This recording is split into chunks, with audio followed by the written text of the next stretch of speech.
माझे वडील इंजिनियर होते आणि त्यांना नेहमी असं वाटलं की मुलीने फक्त चूल आणि मूल नाही करायचं, उद्या फक्त नवऱ्याच्या भरोशावर राहायचं नाही, म्हणून तिला शिक्षण मिळालं पाहिजे. आणि त्या शिक्षणासाठी त्यांनी जिल्हा परिषद, रयत शिक्षण, त्यानंतर शारदानगरमध्ये मी खूप वर्ष घालवली आणि माझ्या आयुष्याची खडी जळणघडण शारदानगरमध्ये घडली सुनंदाताई पवार यांच्या हाताखाली. त्यांनी सांगितले की मुलींनी स्वप्न बघितलं सोडलं नाही पाहिजे आणि कष्ट नाही सोडले पाहिजे. आणि तिसरी गोष्ट म्हणजे मी खूप प्रामाणिक आणि खूप कष्ट केले. मला असं वाटतं की मी स्कॉलरशिप घेऊन नाही आले, पण माझ्याकडे दोन गोष्टी होत्या. एक म्हणजे माझ्याकडे स्वप्न होती आणि माझ्याकडे आळस नव्हता. आणि मला असं वाटतं की विवेकच्या बरोबरीने काम करायचं असेल तर जो माणूस कधीच स्वतःची चिकाटी जिद्द आणि कष्ट सोडत नाही तो माणूस नेहमी यशस्वी होतो. तुम्हाला स्कॉलरशिप मिळाली म्हणून नाही म्हणून तुम्ही हार मानू नका. तुम्ही ही याच पदावर पोहोचाल कारण की तुमच्याकडे कष्ट करायची तयारी आहे म्हणून.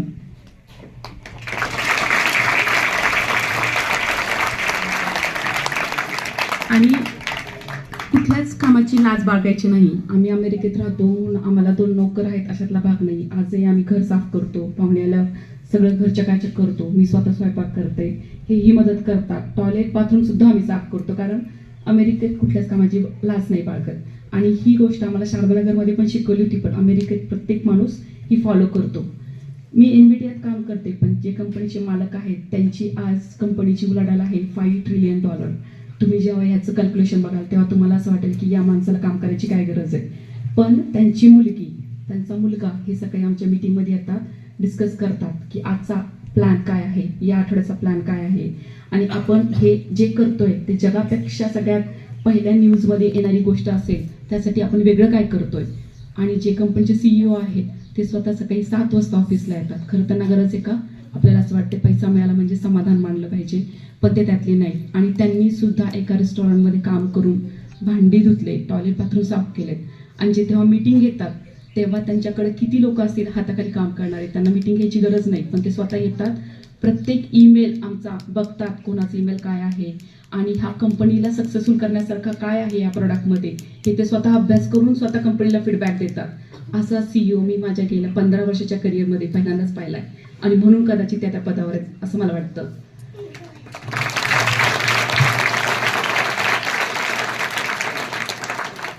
आणि मुलगी म्हणून तुमचा जो संघर्ष आहे तो माझाही होता की आई वडील लग्न करतील, माझं मग पुढं करिअर होणार नाही. पण मी त्यांना विश्वासात घेतलं, प्रामाणिक राहिले आणि जसं तर माझ्या वडिलांनी माझी स्वप्न पाहिली होती मी ती एका टप्प्याटप्प्यात पूर्ण केली. अमेरिकेत गेले म्हणून थांबले नाही. प्रत्येक मोठ्या कंपनीत मला जागा कशी मिळेल. आज AI आहे तर लोकांना वाटतं न्यूजपेपरमध्ये पाहून की आता AIमुळे जॉब जातील, पण त्या AIचा उपयोग तुम्ही कसा कराल तर तुम्ही हे शिका की तुम्ही मराठी मीडियमच्या आहात तर तुम्ही इंग्लिश मीडियमच्या बरोबरीने, शहरातल्या मुलांच्या बरोबरीने ह्या AI टूलचा जसं ChatGPT आहे, फेसबुक, इंस्टाग्राम बंद करा, डिलीट करा.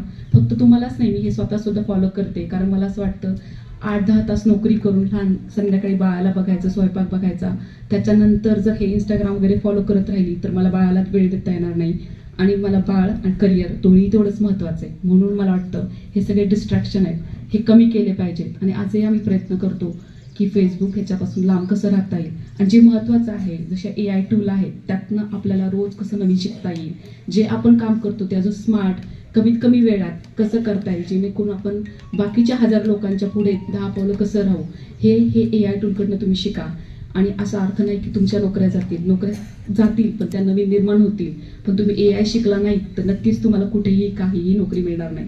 आज कंपनीमध्ये आमचे मालक तेच सांगतात की जो AI वापरत नाही तो माणूस काळाच्या मागे राहील. त्यामुळे आपण प्रत्येक वेळी हा विचार करा की कोणती कंपनी किती मॉडेल डेव्हलप करते, काय करते. माझी कंपनी आठवड्याला कमीत कमी 8 ते 10 मॉडेल AIचे लॉन्च करते. तर त्याच्यात जे 5-10 मॉडेल आहेत ते एकदम पॉप्युलर आहेत. आम्ही जाताना नावं देऊन जाऊ किंवा प्रश्नोत्तरामध्ये तुम्हाला सांगेलच, पण त्याचा उपयोग तुम्ही करा. जसं तुम्ही फेसबुक डाउनलोड करता, व्हॉट्सअप डाउनलोड करता, तसं ते डाउनलोड होतं. तुमचे क्वेश्चन, गणित जमत नाही त्याला विचारा, शिका, त्याचा तुम्हाला फ्रेंड बनवा. जसं हे लहान मुलं आहे त्याला सुद्धा ट्रेन केलेलं असतं की तुमची हेल्प कशी करायची. जसं आम्ही अर्जुनला भाषा शिकवायला आम्ही लाखो शब्द त्याला वापरतो तेव्हा तो 100 वापरतो, तसंच ते AI मॉडेलला एका ह्युमन ब्रेनसारखं ट्रेन केलं असतं जे आपली मदत करतं. आणि ते वापरा आणि पुढे चला, प्रत्येक अडचणीला वापरा आणि पुढे चला आणि तुम्ही स्मार्ट अजून बनाल ज्या तुम्ही आज आहात. आणि कधीही लागलं, मी विवेक, आमचे फोन नंबर आहेत, कोणतीही मदत लागली सांगा. मला ही शाळा खूप आवडली. मला असं वाटतं की स्वच्छ राहा, कष्ट करा आणि कशाचीच लाज नका बाळगून. लाजायचं बिलकुल नाही. मी खूप शांत होते, लाजरी होते, पण त्याचा उपयोग नाही. थँक्यू.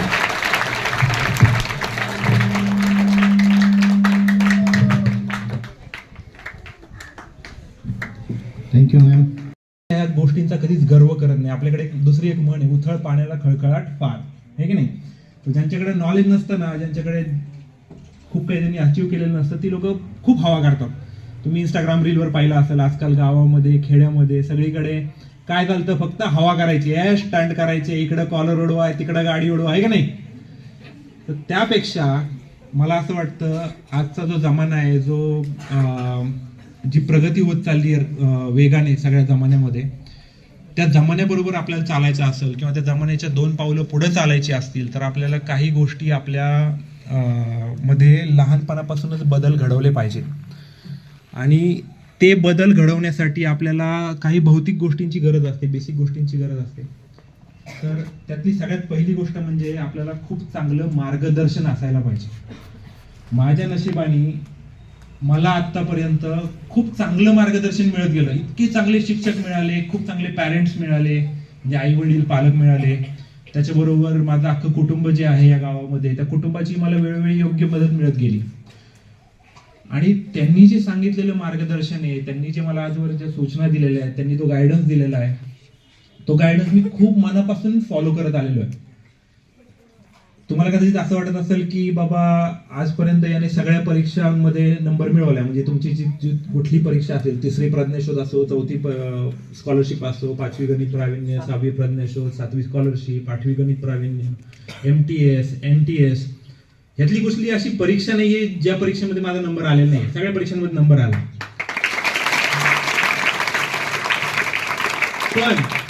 पण एक गोष्ट जी बऱ्याच लोकांना माहिती नाहीये, ती मी तुम्हाला आधी तर सांगतो. पहिल्याच परीक्षेत मी फेल झालो होतो. तुमचा विश्वास बसत नाहीये, पण ही गोष्ट खरी आहे. ही गोष्ट सांगण्यामागं उद्देश हा आहे की असं काही नाहीये की तुम्हाला खूप टॅलेंटच असलं पाहिजे, तुम्ही खूपच हुशार असले पाहिजे. आपल्यासारखा सामान्य कुटुंबातला मुलगा सुद्धा, मुलगी सुद्धा खूप मोठ्या पदावरती जाऊ शकतात, खूप काही अचीव करू शकतात. आणि ह्याचं उदाहरण एक मीच नाहीये असं नाही, स्मिता पण इथे आपल्यासोबत, ती सुद्धा एक छोट्या गावातून आलेली आहे, जिल्हा परिषदच्या शाळेत शिकलेली आहे, आणि ती आज माझ्यापेक्षा मोठ्या कंपनीमध्ये जॉब करते, तिथं मोठ्या हुद्द्यावरती आहे. आणि असं नाहीये की हे एकच उदाहरण आहे, आपल्या गावातली अजूनही बाकीची उदाहरणं आहेत. जगताप, ऋषिकेश जगताप, त्यांचंही नाव तुम्ही ऐकलं असेल, तेही आज अमेझॉन कंपनीमध्ये मोठ्या पदावरती आहेत. तेही आपल्याच गावातले, आपल्या आजूबाजूच्या गावातली अशी बरीच व्यक्ती आहेत, हो की नाही. मला असं वाटतं की अजून एक वेगळा मंत्र आहे, याच्याबरोबर माझ्या शिक्षकांनी जो मला सांगितलेला आहे तो आज मी तुम्हाला सांगतो इथं, की तुम्हाला जर आयुष्यात सक्सेसफुल व्हायचं असेल तर मार्गदर्शन, आत्मविश्वास हे तर पाहिजे ते, पण ह्याच्याबरोबर तुम्हाला पाहिजे एक गुरुमंत्र. आणि तो गुरुमंत्र जो मी आजही फॉलो करतो कुठलंही काम करताना, तो आहे जिद्द प्लस चिकाटी प्लस परिश्रम. या जर 3 गोष्टी तुम्ही एकत्र केल्या तर तुम्हाला आयुष्यामध्ये त्या आनंदाला कुठल्याच पैशात मोजता येणार नाही.